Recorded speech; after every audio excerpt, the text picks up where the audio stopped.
Toujours en direct d'Energy Meeting au Palais de la Bourse de Paris, nous continuons notre édition spéciale avec une interview pour laquelle j'ai le plaisir de recevoir Philippe Pelletier. Bonjour monsieur. Bonjour. Philippe Pelletier, vous êtes avocat de profession, président du plan bâtiment durable depuis 2012. Auparavant, vous avez été à la tête de l'Union nationale de la propriété immobilière et de l'Agence nationale de l'habitat. Nous vous avons invité aujourd'hui pour parler évidemment de logement, mais en partant du constat que vous dressez dans L'habitat choisi et si nous changions nos habitudes, un ouvrage que vous avez co-rédigé avec Patrick Garnier, promoteur et administrateur de la Fédération Habitat et Humanisme, ouvrage qui est paru aux éditions PC. J'aimerais qu'on débute cet entretien en partant donc du constat de votre livre. Ce constat est plutôt simple et sans appel. Le logement sera en quelque sorte le parent pauvre des politiques publiques depuis des années, voire des décennies. Alors, c'est à la fois vrai et ça mérite d'être nuancé. C'est vrai en ce sens que depuis 40 ans que j'ai un pied dans le champ du logement, j'entends les mêmes constats se faire année après année sur à peu près le même nombre de gens qui sont en attente d'un logement, le même nombre de gens qui sont mal logés et d'une certaine façon un accroissement des précarités. Ce n'est pas vrai si on considère que depuis toutes ces années, l'État identifie les problèmes, mais est plein de bonne volonté, quelles que soient les majorités, pour régler ces problèmes, sauf que on met en œuvre sans cesse les mêmes solutions qui ont démontré que leur effet est médiocre. Et c'est donc de cela que je pars en disant, est-ce que le moment n'est pas venu d'essayer de traiter le sujet du logement un peu différemment de ce qu'on a fait jusqu'à présent. Mais quelles pourraient être les raisons de cet échec? Qu'est-ce que les acteurs, publics comme privés, ont pu rater, je vais dire, ces dernières années en fait? La raison qui me paraît être principale, c'est qu'on a en somme oublié trop longtemps, parce que ça fait 30 ou 40 ans que la situation est celle-ci, on a oublié qu'on a changé d'époque. On continue à raisonner à l'égard du logement comme on l'a fait dans les années de la reconstruction et de la construction de l'après-guerre. On ne recontextualise pas en fait... On avait un énorme besoin de logements nouveaux. Et on avait pour cela un besoin d'un chef d'orchestre qui s'appelle l'État, qui directement ou indirectement a pris le sujet à bras-le-corps et l'a fait avec un talent inouï. Parce que la France s'est reconstruite de manière spectaculaire dans les années qu'on appelle les 30 Glorieuses. Bon. Il fallait à ce moment-là produire, donc le neuf était la clé. Il fallait aussi améliorer l'existant qui était dans un état assez misérable, d'inconfort. Et pour conduire cela, il fallait des méthodes de type industriel, avec la production de logements assez stéréotypée, parce qu'à l'époque, les besoins de logement étaient assez similaires. Qui fallait-il loger? Il fallait loger une famille composée d'un ménage avec 2 enfants.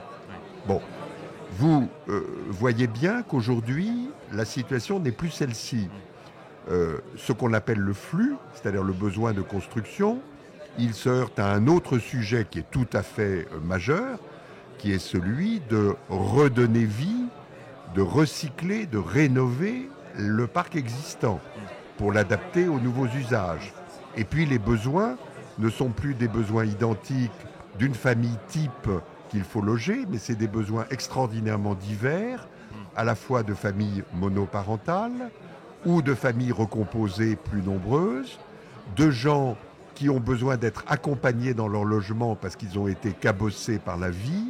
Bref, on a une diversité de besoins qui me conduit à dire, est-ce que le moment n'est pas venu de basculer d'une stratégie de l'offre, celle des 30 Glorieuses, à une stratégie de la demande, celle de partir des besoins, de les identifier et d'essayer d'y apporter des réponses. Et si on entre dans ce jeu, alors il y a beaucoup de sujets qui sont bousculés. On s'efforce de raisonner davantage en termes de qualité qu'en termes de quantité. On s'efforce de donner la main aux collectivités territoriales davantage qu'à l'État central. On s'efforce d'accorder du prix à la rénovation, au recyclage de l'existant davantage qu'à la construction. Bref, je ne suis pas en train de dire qu'on remplace un monde par un autre. Je suis en train de dire qu'il y a des infléchissements et que ces infléchissements, il faut les apporter et que pour les apporter, il faut peut-être raisonner autrement. Il y a des pistes de travail. Juste avant de parler de ces pistes de travail, justement, il y a quand même eu un certain nombre de lois, DALO, Allure, Élan, qui sont venus soutenir, je vais dire, le secteur. Est-ce que selon vous, il y a eu trop de lois, trop de réglementations, trop de normes sur le logement ? Alors c'est un sujet très compliqué parce que nous sommes, vous comme moi, assez schizophrènes à l'égard des lois. À la fois, nous nous plaignons avec raison du trop-plein de règles et de leur volatilité, et à la fois, tous les corps professionnels, tous les groupements d'habitants, de locataires, de propriétaires, etc., réclament des lois. Donc, on n'est pas clair dans nos têtes. On n'est pas clair dans nos têtes. Ce qui est sûr, c'est que la façon de faire les lois, elle doit évoluer.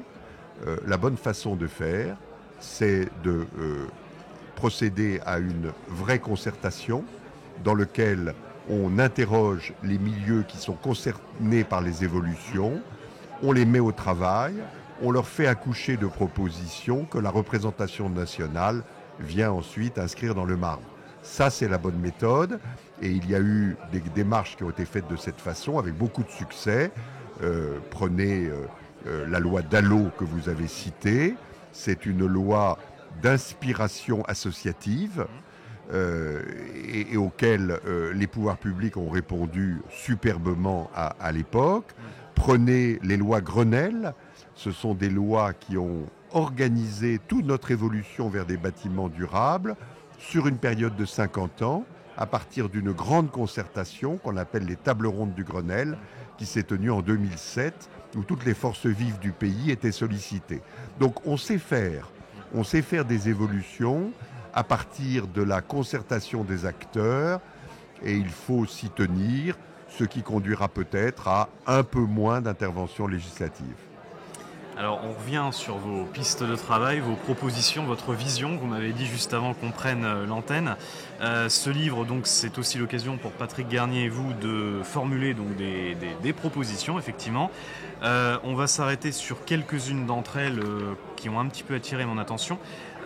Déjà, le fait de mobiliser les logements vacants. Vous appelez à des mesures incitatives, même des mesures coup de poing, je crois, pour reprendre l'expression. Est-ce que vous pourriez nous en dire un petit peu plus ? Alors on part des chiffres. On a aujourd'hui 30 millions de logements à usage de résidence principale et 10% de ce chiffre, 3 millions, sont aujourd'hui des logements vacants. On ajoute qu'on a 3,5 millions de résidences secondaires dont l'occupation est très intermittente. Et si on groupe à la fois les logements vacants, les résidences secondaires et les logements qui sont occupés par une seule personne, c'est 50% du parc qui est concerné. C'est pas négligeable. Et donc la question, elle est assez simple. Est-ce que c'est un modèle qui nous paraît pérenne ? Est-ce que c'est un modèle qui est adapté aux besoins d'aujourd'hui ? Alors, je ne le crois pas. Et je pense qu'il faut sur ces 3 terrains travailler, là aussi, sans contrainte, mais en donnant de l'envie. Sur la faible occupation d'une partie des résidences principales, comme on l'a fait récemment dans le parc social, il faut rendre possible une meilleure occupation. Il faut permettre à un locataire d'accueillir dans les lieux quelqu'un qui viendra occuper la chambre vacante, peut-être en contrepartie de services qui sera rendu, ce qui permettra au vieillissement de s'installer à domicile parce qu'il y aura une présence plus jeune à côté. Du côté des logements vacants, moi je fais partie des gens qui considèrent qu'il ne faut pas accepter comme une fatalité qu'il y ait 3 millions de logements vacants. Et on a démontré au cours de la mandature présidentielle qui s'achève, qu'un programme comme Action Cœur de Ville, qui est un programme de revitalisation des centres-villes mené dans des communes volontaires, a un effet puissant de réduction de la vacance. En d'autres termes, si on offre des lieux de vie dans les centres-villes vacants à des personnes qui y trouveront des commerces, des lieux de culture, des services publics, des infrastructures, des loisirs, etc., ils iront y vivre. Ils iront y vivre. Et c'est ce que démontre Action Cœur de Ville ou Petite Ville de demain, ces deux programmes où l'État et les collectivités territoriales décident en somme ensemble de redonner vie à ces centralités.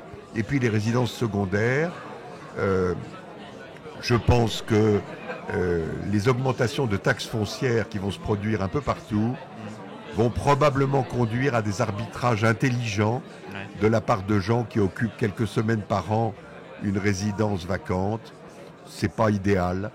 Et il y a peut-être des solutions de conjuguer à la fois l'usage de ces locaux une partie de l'année pour loger des gens qui en ont besoin, et puis l'usage pour les besoins de la famille en période de vacances de la résidence secondaire.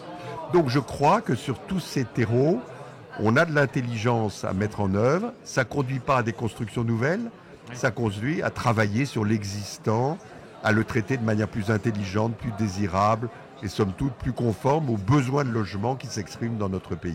Oui, parce que c'est vrai que ça s'imbrique finalement dans tout un tas de sujets. Vous parliez du vieillissement de la population, Action Cœur de Ville, c'est l'aménagement du territoire, la revitalisation des territoires. Une autre mesure qui m'a interpellé, on dit souvent que la France est un pays de propriétaires, que les Français aspirent à la propriété. Vous dites qu'il faudrait arrêter d'opposer les statuts de locataires et de propriétaires. Donc en quoi la location serait une solution, en quoi le statut de locataire serait une solution au problème du logement ? Alors si je porte mon regard à l'échelle de l'Europe, et si je regarde les pays où il y a le plus de locataires et les pays où il y a le plus de propriétaires, le bilan est tout de même assez spectaculaire. Les pays où il y a le plus de locataires, c'est l'Allemagne et la Suisse. Les pays où il y a le plus de propriétaires, c'est l'Albanie et les pays des Balkans. Qu'est-ce que ça veut dire ? Ça veut dire que la prospérité économique n'est pas liée à un pays où la propriété est forte. Au contraire, au contraire. Et donc, quand on part de ce constat, on se dit, qu'est-ce qui nous manque en France pour réussir à avoir un pays, en somme, où le nombre de locataires heureux permet de stabiliser le besoin de propriété. Il manque, à mon avis, deux choses, et qu'il faut mener simultanément. Il faut d'une part faire que les locataires soient des gens qui soient bien chez eux, sécurisés chez eux, qui ne soient pas dans cette position d'instabilité qui fait que le statut de locataire, il est souvent adopté par défaut quand je ne peux pas être propriétaire. Il faut en faire un statut choisi. Bon. Et pour ça, la seule méthode que je vois, c'est de renforcer les droits du locataire dans son logement et corrélativement de renforcer le statut économique du bailleur qui joue un rôle d'entrepreneur produisant un service qui est celui de l'habitat. Et du côté de la propriété, où le besoin de propriété est fort, il faut explorer davantage des voies qui sont des voies intermédiaires entre le statut aujourd'hui de simple occupant et le statut de plein propriétaire pour l'éternité, qui est celui de propriété un peu allégée, qui permettent au plus grand nombre, parce qu'on baisse le coût d'entrée de manière spectaculaire, de devenir propriétaire ou presque propriétaire. Acheter l'usufruit d'un bien pour l'occuper sa vie durant et celle de son conjoint, c'est très protecteur. Oui. Acheter la propriété du bâti et pas forcément celle du sol, c'est très protecteur. Acheter la propriété pendant 20, 30, 40 ans et pas pendant l'éternité, c'est très protecteur. Acquérir progressivement la propriété en passant à son rythme d'un statut d'occupant locataire à un statut de plein propriétaire parce que progressivement j'investis dans la propriété, c'est quelque chose de très protecteur et d'adapté au goût d'aujourd'hui. Donc je me dis, il faut revisiter la façon d'être propriétaire, il faut accepter des formes plus allégées de propriété, parce que je crois que le besoin exprimé, c'est avant tout un besoin d'être chez soi, d'être sécurisé chez soi, d'avoir un lieu de vie incontestable pour y passer sa retraite et ses vieux jours, et que ces solutions-là, elles répondent à cette attente. Alors le logement, c'est l'existant bien sûr, mais c'est aussi le neuf bien sûr. Dans le cadre d'Energy Meeting et dans le cadre de cette édition spéciale, on parle de rénovation, mais il faut aussi parler du neuf. Ça nous permet de faire le lien avec cette journée. Vous appelez aussi à une accélération en fait sur la construction bas carbone. En quoi cette construction, le fait de construire mieux, de construire plus responsable, pourrait être une solution au problème? Alors, vous soulevez un sujet qui est tout à fait important, qui est celui, en somme, de dire comment est-ce qu'on va faire pour vivre bien dans les logements qu'on nous construit pour les 50 ans qui viennent. Qu'est-ce qu'on attend ? On attend de trouver du bien-être, on attend de trouver la capacité de mon logement pour faire face aux évolutions des usages. Il faut que je puisse travailler chez moi quand j'ai envie de travailler chez moi. Il faut que je puisse adapter le logement à l'évolution de mon groupe familial. Il faut peut-être que je puisse changer son usage. Et puis, il faut que ce logement il soit bien dans son environnement, que ce ne soit pas quelque chose construit n'importe comment, n'importe où. Il faut qu'il réponde aux critères de sobriété énergétique, aux critères de bas carbone, aux critères de lien du bâtiment avec son environnement, de mise en réseau avec les équipements alentours et les immeubles voisins, aux critères de mutualisation d'usage. Ce parking de bureau qui sert le jour, il peut servir pour loger les voitures des résidents de l'immeuble d'à côté qui, eux, ont besoin de ranger leurs voitures la nuit. Voilà, on a là des sujets de mutualisation qui n'ont pas été explorés. Et donc, on est sur un processus très intéressant où, à côté de la maîtrise de la consommation d'énergie, qui était déjà le fait dans la réglementation thermique 2012, on a mis fort en tête de gondole la mesure du poids carbone du bâtiment pour qu'il ait cette sobriété environnementale. On a insisté sur le confort d'été du bâtiment pour que les canicules d'été puissent être supportées dans ces logements. Et on a commencé à mettre un pied dans la porte de la qualité de l'air en faisant une vérification accrue des systèmes de ventilation. C'est quelque chose d'important. Je pense que c'est quelque chose qui n'est pas tout à fait suffisant.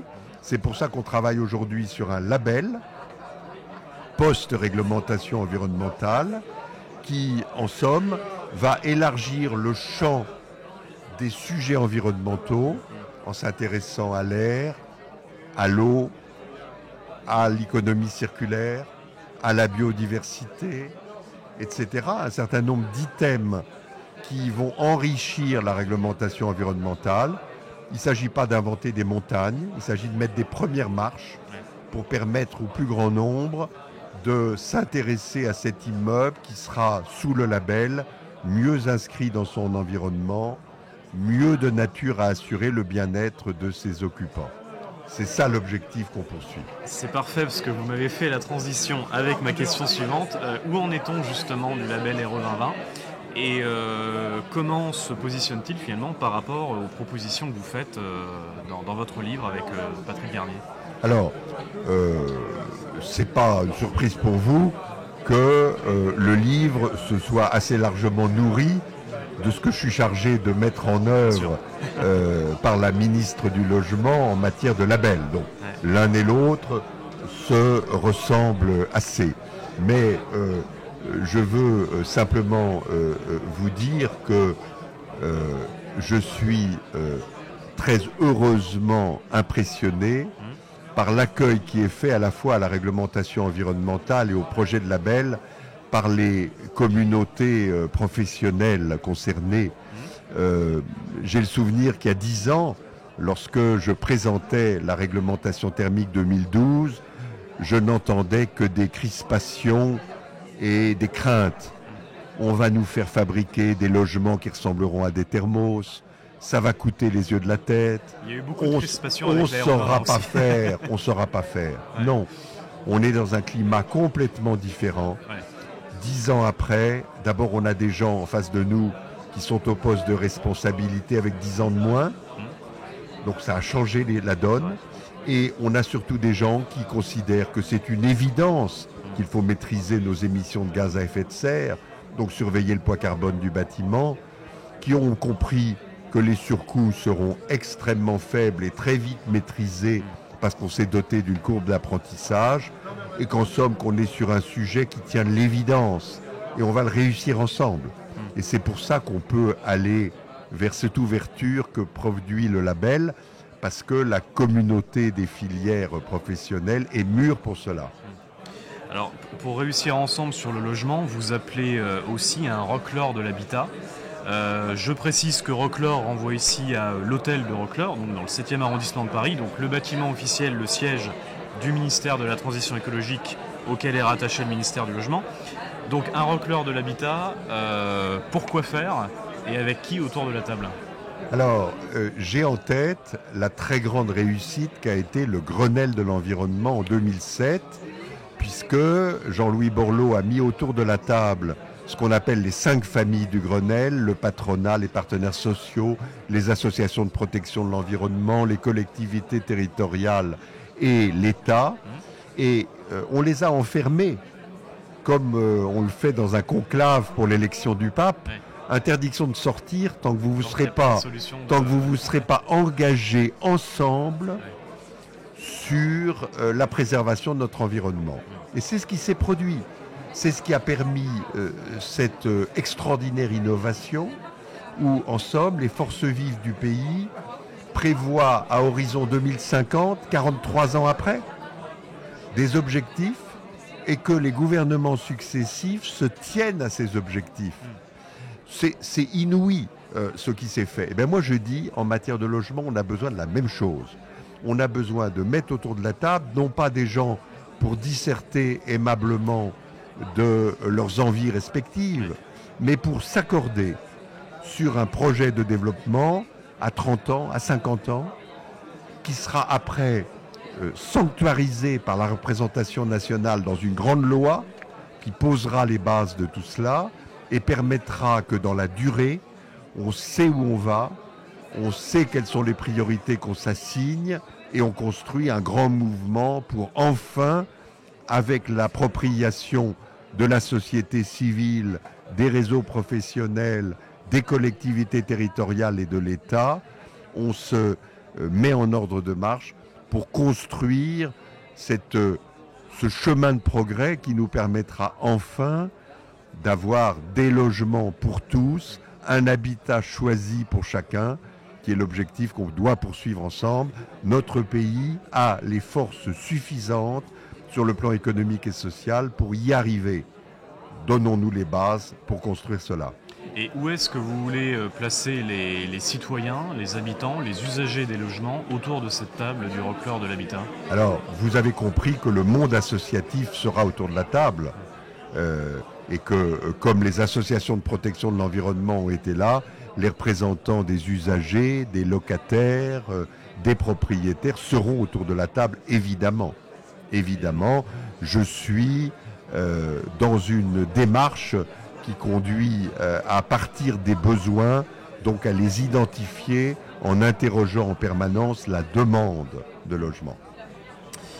Merci Philippe Pelletier pour ces précisions autour de votre dernier livre que je vais montrer une nouvelle fois à la caméra, donc livre coécrit avec Patrick Garnier, paru aux éditions PC, L'habitat choisi et si nous changions nos habitudes. Donc nous avons du temps pour des questions lecteurs. Notre entretien donc n'est pas encore tout à fait terminé. Mais je suis à votre disposition pour y répondre si j'y arrive. Oh, je pense que vous devriez y arriver. Alors, donc, effectivement, les lecteurs de Bâti Actu étaient invités à nous envoyer leurs questions par mail ou via les réseaux sociaux. On en a reçu quelques-unes pour votre interview. Alors il y en a une qui revient sur cette polémique de la ministre Emmanuelle Wargon il y a quelques mois sur la maison individuelle. Alors je vous en parle volontiers. Et ben c'est parfait, donc je lis la question. Je vous en parle. Vous pouvez lire la question. Concernant le logement, le rêve de l'accession à la propriété, et notamment celui de la maison individuelle, toujours d'actualité dans l'esprit des Français, est-il encore compatible avec les objectifs de transition écologique? Doit-on changer de paradigme? Alors la réponse est oui, ce rêve est compatible. Et Emmanuelle Wargon n'a pas dit autre chose.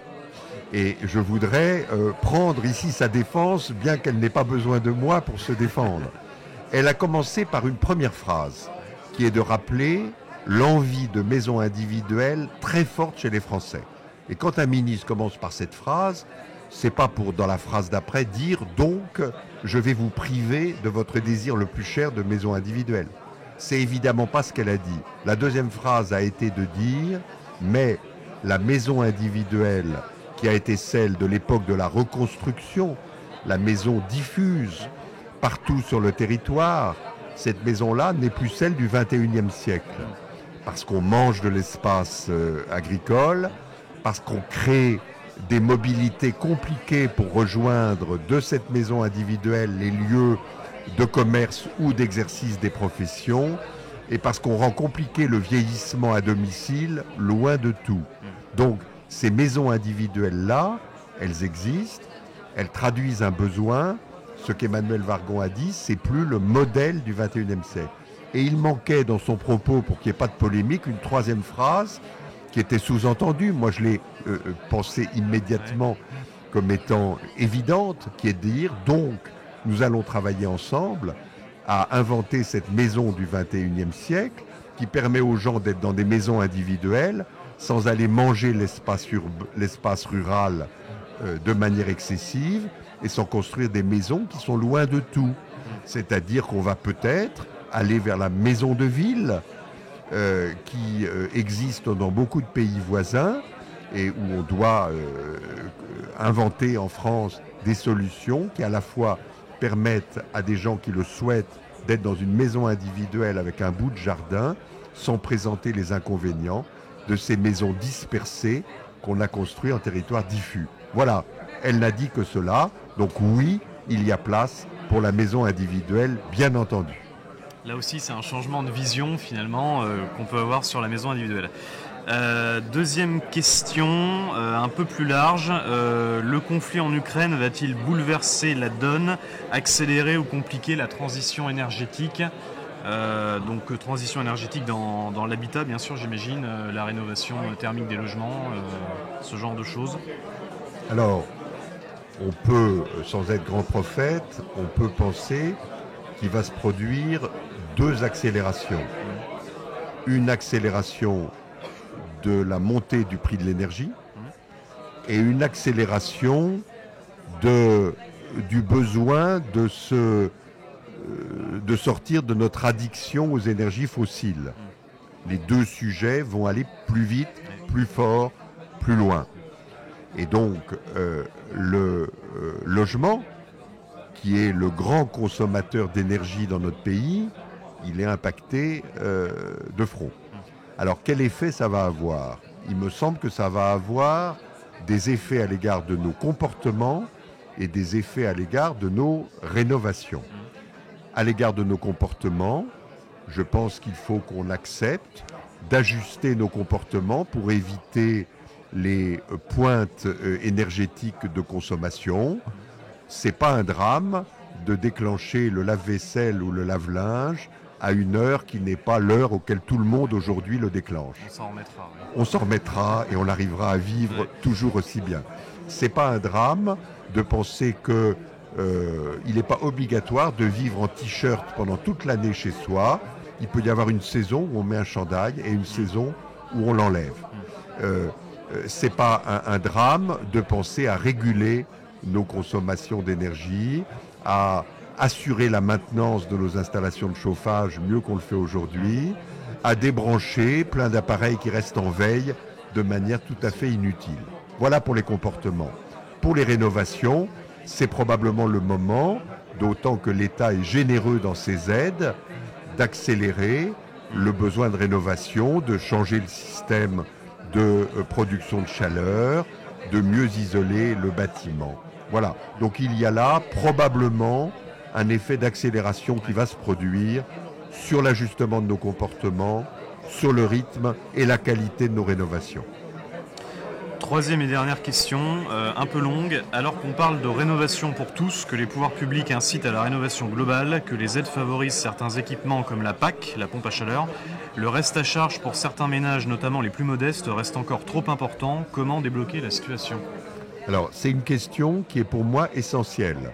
En d'autres termes, quand j'ai pris la responsabilité du plan bâtiment durable, la première évidence a été de dire surtout, on ne va pas fabriquer un chemin vers des bâtiments durables pour les bobos.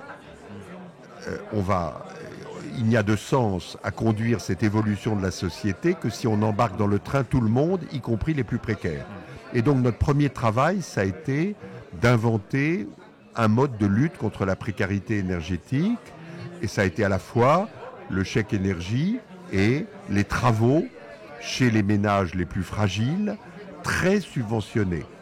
Alors, ce niveau de grand subventionnement, il existe encore aujourd'hui. Les ménages les plus fragiles, ils sont aidés à 80-90% du coût de la rénovation.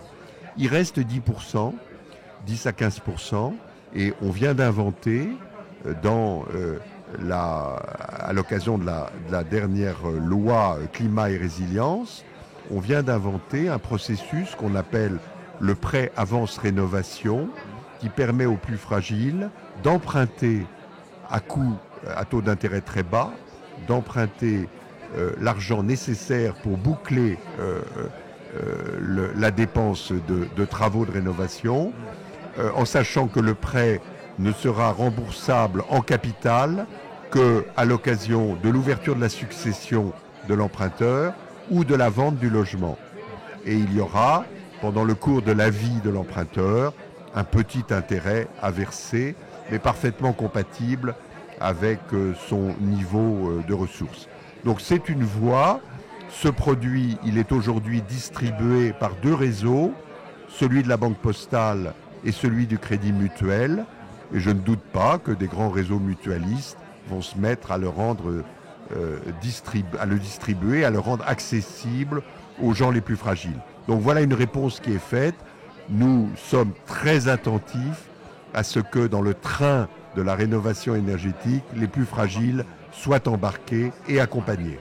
Il y a des dispositifs pour tout le monde. Voilà. Pour conclure, je pense que nous avons encore un petit peu le temps pour vous proposer un questionnaire en 5 traits. Allons bon. En 5 questions pour mieux vous connaître vous personnellement. Première question, quel a été votre moment professionnel fondateur, dans le sens où à quel moment vous vous êtes dit voilà, je veux consacrer ma vie, ou en tout cas une partie de ma vie professionnelle à ça, au logement? Alors c'est le sujet du logement, il est venu par l'effet d'une loi, la loi Quillot, 22 juin 1982. D'accord. Donc une loi qui aura bientôt 40 ans. 82, oui, 40 ans. Et cette loi, j'étais à l'époque à la tête d'un organisme de conseil et j'ai pris à bras-le-corps cette loi en me disant c'est le moment d'organiser son application en mettant autour de la table les bailleurs, les locataires, les magistrats, les administrations pour voir comment on va la faire fonctionner. Donc j'ai pris cette initiative de ma position qui était alors dans un organisme de conseil des notaires. Tout le monde a suivi et c'est là où j'ai mis le pied dans le sujet du logement que je n'ai pas quitté depuis 40 ans. Deuxième question, est-ce qu'il y a une œuvre artistique qui vous a influencé dans l'approche de votre métier? Alors c'est compliqué à dire, mais j'ai une passion qui est celle pour l'art dogon, Quand j'avais 17 ans, je suis allé vivre pendant 6 mois au pays d'Ogon. Je suis revenu avec des premiers objets qu'on m'avait donnés. Je les ai collectionnés depuis.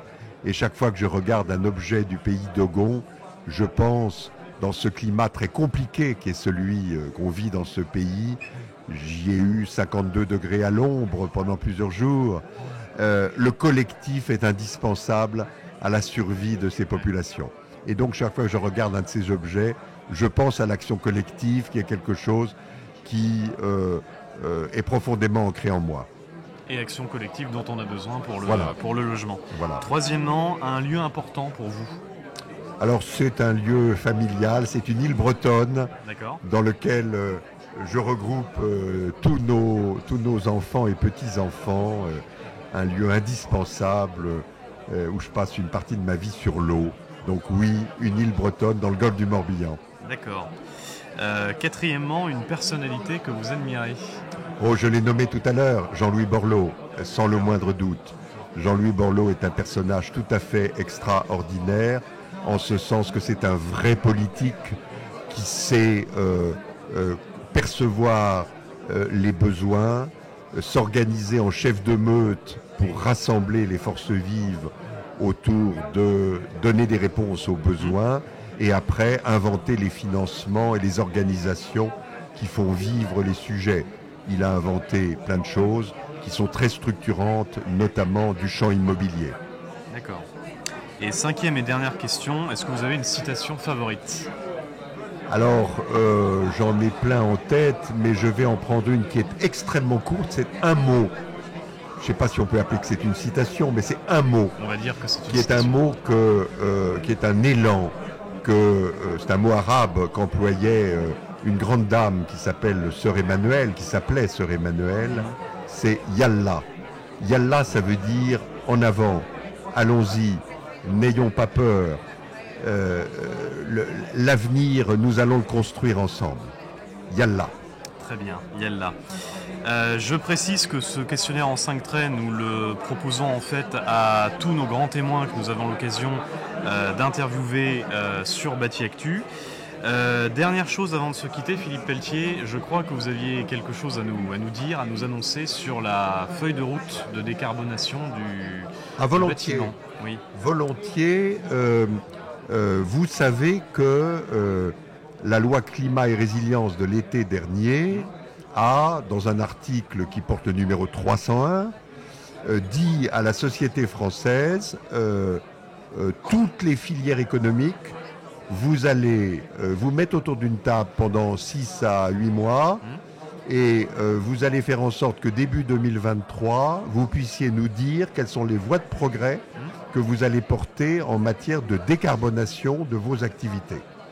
Et le bâtiment, plus exactement le cycle de vie du bâtiment, a été considéré comme l'un des chapitres à traiter. Et la ministre du Logement et celle de l'écologie ont chargé le plan bâtiment durable et le CSTB ensemble de piloter, avec l'aide de l'administration et du commissariat général au développement durable, de piloter l'écriture de la feuille de route de décarbonation du secteur du bâtiment. Donc on est en train de se mettre au boulot, on rassemble les forces vives qu'on va rassembler dans un comité de pilotage, et puis on va inventer des groupes de travail, il y en aura sans doute 4.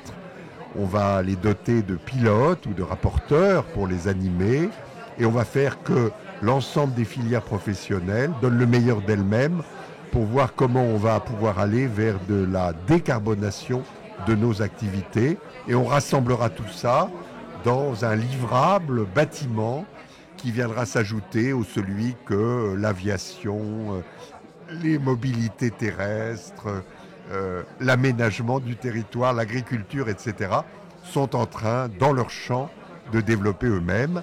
C'est quelque chose d'intéressant, d'intelligent, de partir là aussi des opérateurs, de ceux qui vont faire, pour leur demander comment ils vont faire mieux ensemble, et après de rassembler tout ça dans un projet qui sera un projet de société. On rejoint la démarche du Grenelle, on rejoint celle du Roquelaure, que j'imagine pour l'habitat. La boucle est bouclée. Vaste chantier, bon courage pour ce plan, cette feuille de route de décarbonation qu'on suivra évidemment de près, comme d'habitude, sur Batiactu. Un grand merci, Philippe Pelletier, de nous avoir accordé cet échange et je vous souhaite une excellente journée. Merci à vous de m'avoir ainsi accueilli.